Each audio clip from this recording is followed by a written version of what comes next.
Hello mga kawamat. In this video lesson, we will discuss volume and capacity. So this topic is already introduced during the second quarter, but this time, i-highlight ng discussion natin yung pagkakaiba ng volume and capacity and their uses and application.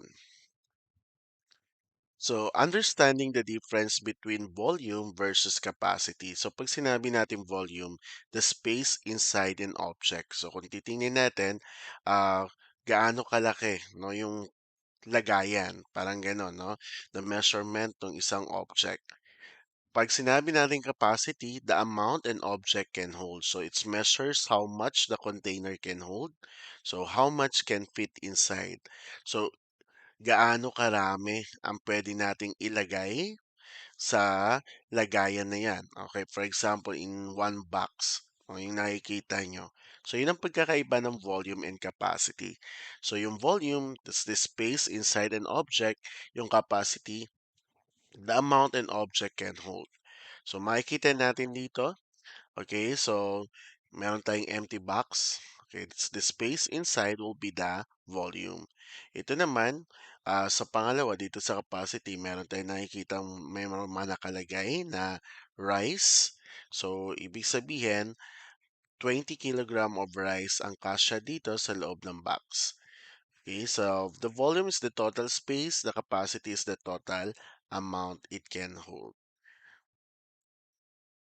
So I hope naintindihan ang pagkakaiba ng volume and capacity. So volume measures the space, capacity measures the contents. So most storage container we use in the Philippines are shapes like rectangular prism. So yung box, rice bin, balikbayan box. So some of us, so yung mga naka-receive na kayo ng balikbayan box, especially if you're relatives, your parents, or your kuyas and ate, titos and titas ay mga nagtatrabaho abroad, no? Nagpapadala ng balikbayan box. The cylinder, the water tank, and drum. So, ano yung mga formulas na na-introduce natin during the second quarter kung na-recall nyo pa? For rectangular prism, the formula, we will use length times width times height. And for cylinder, we will use the formula for volume, pi r squared times the height. Okay, to convert, so kailangan natin to convert, we will use this para makuha natin yung capacity ng isang lagayan o ng isang box or ng isang water tank or ng isang drum. So to convert, the 1 cubic meters ay equal siya sa 1,000 liters. And then yung 1 liter naman, equal siya sa 1,000 cubic centimeters. So magkaiba po yung dalawa na yan ha. So tatandaan, 1 cubic meters is equal to 1,000 liters and 1 liter is equal to 1,000 cubic centimeters. So for example, find the volume and capacity in liters of a cylinder whose radius is 7 centimeter and height is 20 centimeter. So that is the illustration, no? Of course, since cylinder ito, so we know that the formula ay, we, alam natin no, kung ano yung gagamitin na natin formula kasi nakalagay naman sa problem kung anong shape. Okay, so our given, the radius is 7 centimeters and the height is 20 centimeters. So we will use this formula for volume. Getting the volume is pi r squared height. So isa-substitute lang natin.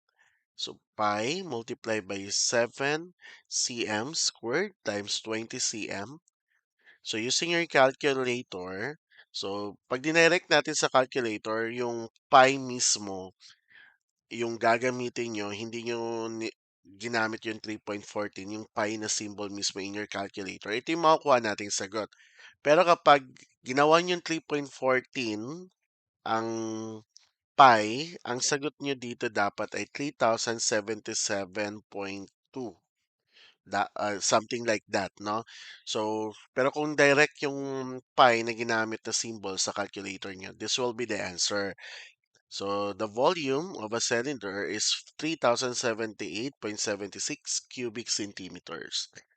And then, since tinatanong, Okay, yung capacity. So, in liters. So, ilan yung kasya dito sa lagayan na to? Since cylinder yan at ang given natin ay cubic centimeters, so i-divide lang natin ito in 1,000 kasi ang 1 liter ay equal sa 1,000 cubic centimeters. So, 3,078, okay, okay, 3,078.76 divide 1,000, something's 3.08. Okay, so that will be the capacity na kasya dito.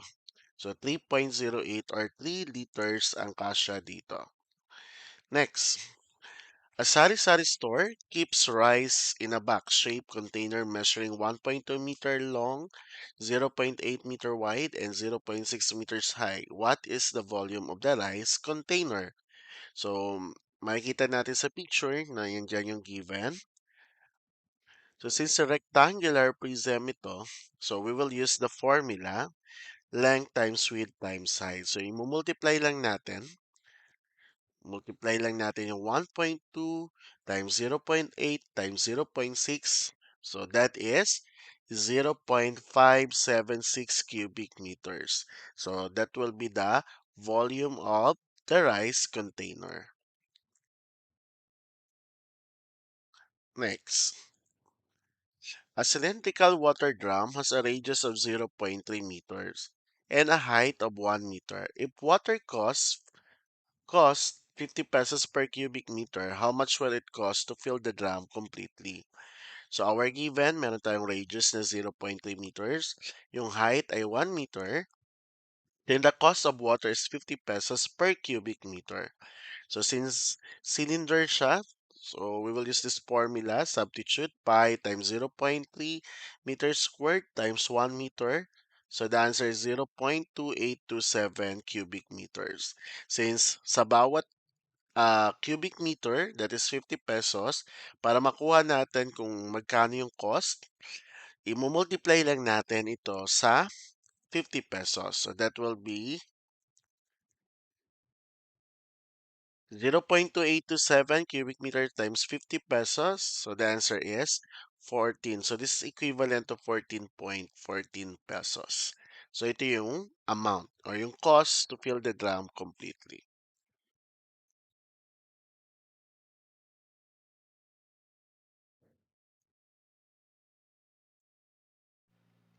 Thank you for watching this video. I hope you learned something.